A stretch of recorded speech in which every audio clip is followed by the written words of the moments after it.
हम पूनम कर्ण अपन मिथिला अपन मैथिली चैनल में सबके प्रणाम करै छी। आई हम एकटा समधी स्वागत गीत गाबऽ जा रहल छी। नीक लागत तऽ लाइक करब, चैनल के सब्सक्राइब करब। समधी बाबूजी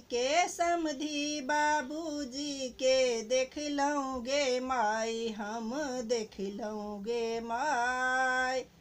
समधी बाबूजी के देखलहुँ गे माय, हम देखलहुँ गे माय। माथ में नहीं केश छैनी मूछ फहराए, माथ में नहीं केश छैनी मूछ फहराए। टप टप लेर चुबे, टप टप लेर चुबे, बिकठे गन्हाए, हम देखलहुँ गे माय। टप टप लेर चुबे, टप टप लेर चुबे, बिकठे गन्हाए, हम देखलहुँ गे माय। समधी बाबूजी के देखलहुँ गे माय, हम देखलहुँ गे माय।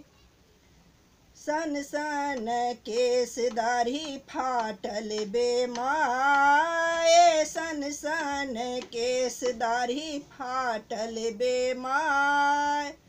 मुँह लागे कुकुर जका, मुँह लागे कुकुर जका, नाक उड़ल जाए, हम देखलहुँ गे माय।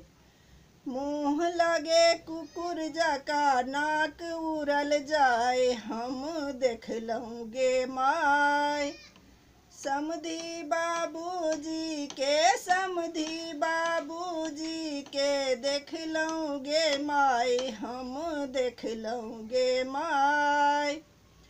मुँह नहीं कान छैनी बीच में दो कान, मुँह नहीं कान छैनी बीच में दो कान।